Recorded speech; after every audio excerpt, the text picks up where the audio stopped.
ഉണ്ണിത്താന്റെ മുന്നിൽ ചെന്നു മല്ലയ്യ കർണാടകയിൽ എന്തോ മന്ത്രം ചൊല്ലിയതും ഉണ്ണിത്താൻ ചാടി എഴുന്നേറ്റ് കേട്ടെ. ചാടി എഴുന്നേറ്റ് പഞ്ചായത്ത് ഗ്രൗണ്ട് വഴി 2 റൗണ്ട് ഓടി. ഒന്ന് പോടോ. കൂടി വന്നാൽ മല്ലയ്യ ദശമൂലം ദാമൂന്ന് പറഞ്ഞു കാണും. ഉണ്ണിത്താൻ അത് കേട്ടൊന്ന് ഞെട്ടിയും കാണും. ഇപ്പൊ അതൊന്നുമല്ല പ്രശ്നം. ഡോക്ടർ ലക്ഷ്മിയെ കാട്ടാപ്പിള്ളി കെട്ടുവോ അവ മല്ലയ്യ കെട്ടുവോന്നാ. പെണ്ണിന് വേണ്ടിയുള്ള യുദ്ധം ചരിത്രാതീത കാലം മുതലേ തുടങ്ങിയതാ. പണ്ട് അമേരിക്കയിൽ എന്താണ് സംഭവിച്ചത്? ഈ നായിന്റെ മോനെ ഇനി ഞാൻ കൊന്നുകളയും. നീ എന്ത് പറഞ്ഞാലും എന്തിനാണ് അമേരിക്ക പോകുന്നത്? ഇവിടെ അത് പോട്ടടാ രാമു. അല്ല പിന്നെ ഇവനെന്താ സായിപ്പ് ഉണ്ടാക്കിയത്? മേലിൽ നീ വായനശാലയിൽ പുസ്തകം വായിച്ചോണ്ടിരുന്ന നിന്റെ കണ്ണി ഞാൻ കുത്തി പൊട്ടിക്കും. ഓ, എന്റെ കയ്യിൽ എസ് മോഡൽ കത്തിയില്ലാതായി പോയി. പാലിന്റെ പാത്രം ഒഴിഞ്ഞെങ്കിൽ തന്നോളൂ. ഓഹോ, നീ മല്ലയ്യയുടെ വീട്ടിൽ കയറി താമസിച്ചിട്ടും മല്ലയ്യയുടെ മനസ്സിൽ കയറി താമസിച്ചത് ആ ഡോക്ടർ പെണ്ണായി പോയല്ലോ ഗൗരി. ചില മുതലാളിമാരൊക്കെ അങ്ങനെയാ പരമുള്ളേ. വീട്ടിലൊരു സെറ്റപ്പ് ഉണ്ടെങ്കിലും കല്യാണം കഴിക്കുന്നത് വേറെ പെണ്ണിനെ ആയിരിക്കും. ഇഷ്ടപ്പെട്ടില്ലേ? പെട്ടില്ല. മാപ്പൊന്നും പറയണ്ട, പൊക്കോ. വൃത്തിയായിട്ടവനെ ഉമ്മ വെച്ച് കളിക്കുന്ന. ചെവിയും കേട്ടൂടാ, കണ്ണും കണ്ടൂടാ. ശിവനെ, ഇത് യാത് ജില്ല? നിക്കടവിടെ. താൽക്കാലം മല്ലയെ ഇത് അറിയണ്ട. പെങ്ങളൂട്ടി പൊക്കോ. യുവമാരൊന്നും ശരിയല്ല, പൊക്കോ. സ്ത്രീകളെ ഞാൻ തല്ലാറില്ല, പക്ഷെ ഇതുപോലെ ചിരിക്കുന്നവന്മാരെ ഞാൻ വെറുതെ വിടാറുമില്ല. കമന്റ് അടിച്ചിട്ട് ചിരിക്കുന്നവടാ കള്ളക്കളവാ. ചിരിക്കടാ, ധൈര്യം ഉണ്ടെങ്കിൽ ചിരിക്കടാ. നിനക്കൊക്കെ എന്നെ ശരിക്കും അറിയാൻ പാടില്ല. എടാ, നീയൊക്കെ ബോംബെയിലെ അധോലോകമായ ധാരാവി എന്ന് കേട്ടിട്ടുണ്ടാ? ഞാൻ കേട്ടിട്ടുണ്ട്, പോയിട്ടുണ്ട്. എന്താടാ അണ്ണാ, ഇനി പോകുമ്പോ എന്നെ കൂടെ കൊണ്ടുപോകൂ. സത്യം, ഞാൻ ഇതുവരെ പോയിട്ടില്ല. ഫുൾ ചെലവ് എന്റെ വക. കൊണ്ടുപോവാന്ന് പറ. വെറുതെ എന്റെ ഭാര്യയെ കൊണ്ട് വെള്ളസാരി ഉടുപ്പിക്കണ്ട. എന്താടാ മുതലാളി, എനിക്ക് കുറച്ച് ഒറ്റയ്ക്ക് സംസാരിക്കാനുണ്ട്. നീ ഒറ്റയ്ക്ക് സംസാരിച്ചോ? ശരി, വണ്ടി എടുക്കടാ. അതല്ലാന്ന്, നമുക്ക് 2 പേർ കൂടി ഒറ്റയ്ക്ക് സംസാരിക്കാനുണ്ട്. മുതലാളി വന്നേ. മല്ലയ്യയുടെ ബംഗ്ലാവിൽ ചില കല്യാണ ഗൂഢാലോചനകൾ നടക്കുന്നതായി എനിക്ക് ന്യൂസ് കിട്ടിയിട്ടുണ്ട്.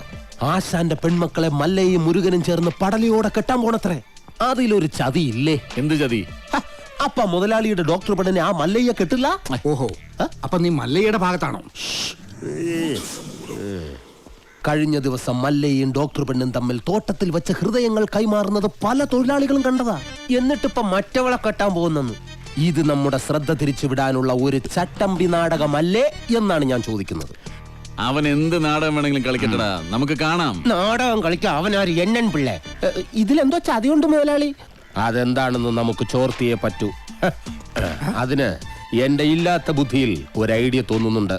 നമ്മുടെ കൂട്ടത്തിൽ ആരെങ്കിലും മല്ലയ്യയുടെ ആളായി മാറി അവരുടെ കൂടെ നടന്ന് രഹസ്യങ്ങൾ ചോർത്തണം. അതിന് പറ്റിയ ആള് ഞാൻ തന്നെയാ. പക്ഷേ ഞാൻ മുതലാളിയുടെ അടുത്ത ആളാണെന്ന് ഇവിടെ എല്ലാവർക്കും അറിയാം.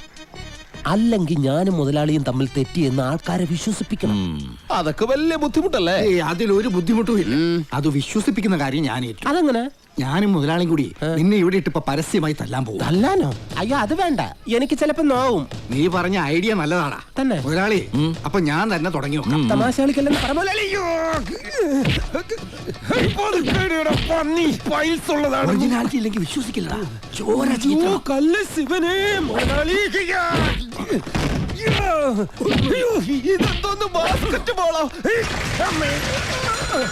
വേണ്ട, മേലിൽ നിന്നെ മുതലാളിയുടെ മുന്നിൽ കണ്ടുപോയത്. മല്ലയ്യക്ക് സ്തുതി പറഞ്ഞവൻ മല്ലയ്യയുടെ കൂടെ പൊക്കോണം. ഇനി എന്റെ കരുത്ത് മുഴുവൻ ഞാൻ മല്ലയ്ക്ക് വേണ്ടി ഉപയോഗിക്കൂടാ. കാട്ടാപ്പള്ളി ഇനി അവിടം വരെ എങ്ങനെ നടന്നെത്തുമെന്തോ. ഇത്രയും കാലം കാട്ടാപ്പള്ളിയുടെ കൂടെ നടന്നിട്ട് എന്ത് ധൈര്യത്തിലാണ് നീ കൂടെ കയറി വന്നേ? പൊക്കണം. ഞാൻ പോവൂല. നിന്നോട് പോകാനല്ലേ പറഞ്ഞത്?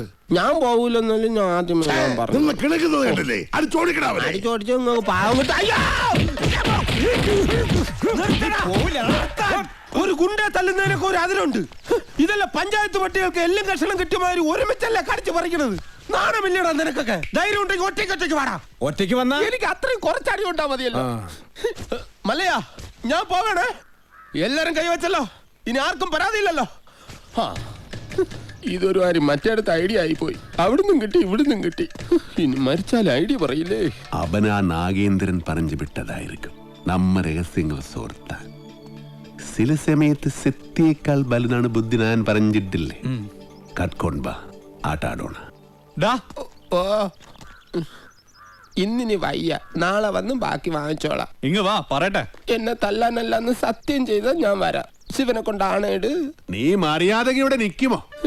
അയ്യോ, ഞാൻ മര്യാദയ്ക്ക് നിൽക്കുന്നേ, പക്ഷെ അടികൊണ്ട് ഇങ്ങനെ ആയിപ്പോയതാ സത്യം. ആ കാട്ടുപുളിയെ ശരിയാക്കാൻ ഞങ്ങള് പലതും ആലോചിക്കും. അതൊന്നും ആരും അറിയാൻ പാടില്ല. ആരും അറിയില്ല മല്ലയ്യ. ആശാനെ, കണിയാന്റെ അടുത്ത് മുഹൂർത്തം നോക്കാൻ ചെന്നപ്പോ അയാള് പറയുന്നു ഉടനെ എങ്ങും പറ്റിയ മുഹൂർത്തമില്ലെന്ന്. പിന്നെ ഞാൻ കത്ത് കാണിച്ചൊരു വിരട്ട് തരട്ടിയപ്പോ ഒരു ഉഗ്ര മുഹൂർത്തം കുറിച്ച് വന്നു. പിന്നെ കല്യാണത്തിലുള്ള ഒരുക്കങ്ങൾ നടക്കട്ടെ. ഈ മല്ലയ്യ കല്യാണം കഴിക്കാൻ പോണ കല്യാണ പെണ്ണ ഏതാ? പുറത്ത് പറയണ്ട. ഇല്ല, കാട്ടാപ്പള്ളി കെട്ടാൻ വന്ന ഡോക്ടർ പെണ്ണ. തന്നെ മുതലാളി നിക്ക്, ആ ഡോക്ടർ പെണ്ണിനെ മല്ലയ്യ കെട്ടാൻ പോകുന്നു. കള്ളം പറയരുത്. ശിവനാണ് സത്യം, എന്നോട് പറഞ്ഞതാണ്. കണ്ടു കാണുമോ എന്തോ ശിവനെ. എന്താ ഇവിടെ ബട ദേ വന്നു. നീ അറിഞ്ചോ? ഇല്ല. ഇന്ന് 11 മണിക്ക് നാഗേന്ദ്രൻ ആ ഡാക്ടർ പെണ്ണിനെ കല്യാണം കെട്ടാൻ പോണു. ഇനി നമ്മൾ എന്ത് ചെയ്യും മല്ലയ്യ? നീ ഒന്നും ചെയ്യണ്ട, ഞാൻ ചെയ്തു. നാഗേന്ദ്രന്റെ എല്ലാ കാറിലും ഞാൻ ബോംബ് വെച്ചു. 10:30 മണിക്ക് പോട്ടു. നന്നായി. നിൻಗೆ ನನ್ ಬಗ್ಗೆ ಗೊತ್ತಿಲ್ಲ ನನ್ ಹಂದಿ ಮಗನೇ.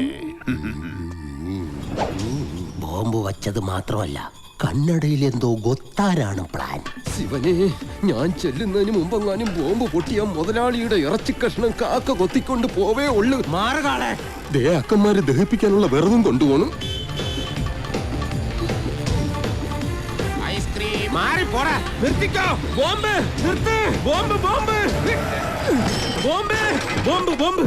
മുതലാളി ഇറങ്ങി വന്നേ. എല്ലാ കാറിലും മല്ലയ്യ ബോംബ് വെച്ചേക്കാ. അതേന്ന് കൃത്യം 10:30 തന്നെ ബോംബ് പൊട്ടും. ജീവൻ വേണമെങ്കിൽ എല്ലാരും ചാടിക്കോ. നോക്കി നിൽക്കാതെ മുതലാളി ഇങ്ങോട്ട് വന്നേ. ഞാനല്ലേ പറയുന്നത്, ചാടിക്കോ. ശിവനെ,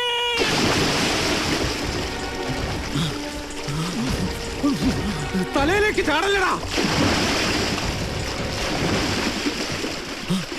ഇപ്പൊ പൊട്ടു മുതലാളി, വെയിറ്റ് ചെയ്യും. ചാകാൻ വേണ്ടി മല്ലയ്യ വരുന്നുണ്ട്. വേഗം ഹർക്കോ.